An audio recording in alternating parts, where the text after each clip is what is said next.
आपको बताएं, महकमे मौसमियात ने भारतीय रियासत गुजरात पर मौजूद हवा के इंतहाई शदीद कम दबाव के मजीद शिद्दत इख्तियार करने से मुतालिक एक एडवाइजरी जारी की है। सिस्टम से कराची समेत सिंध के बहुत से इलाकों में बारिशों का भी इम्कान जाहिर किया गया है। कराची के मुख्तलिफ इलाकों में आज मंगल को बारिश का भी इम्कान है। इस हवाले से ताज़ा तरीन अलर्ट के मुताबिक सिस्टम इस वक्त कराची से 340 किलोमीटर जनूब मशरक में मौजूद है। सिस्टम मजीद समंदर की जानिब बढ़ रहा है। अरेबियन सी में दाखिल होने के बायस सिस्टम की शिद्दत में इजाफा हो सकता है। साजगार मौसमी हालात की वजह से ये सिस्टम डिप्रेशन की शक्ल इख्तियार कर सकता है। सिस्टम के जेर असर तेज़ हवाओं और गरज चमक के साथ हरपार कर उमरकोट, सांघर, मीरपुर खास, बदीन, शहीद बेनज़ीराबाद, निशोर फिरोज, हैदराबाद, जामशोरो, ठट्ठा, सजावल, टंडो मोहम्मद खान, टंडो अलायार, मिठियारी और दीगर इलाकों जिनमें कराची भी शामिल है, जहां आज और कल बारिश का इम्कान है।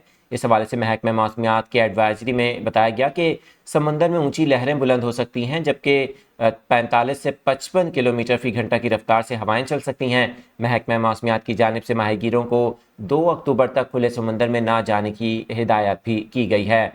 आपको इस सिस्टम से मुतालिक आगाह कर रहे हैं जो इस वक्त भारतीय रियासत गुजरात पर मौजूद है। वेल मार्क लो प्रेशर के कल तक डिप्रेशन में बदलने का इम्कान जाहिर किया गया है।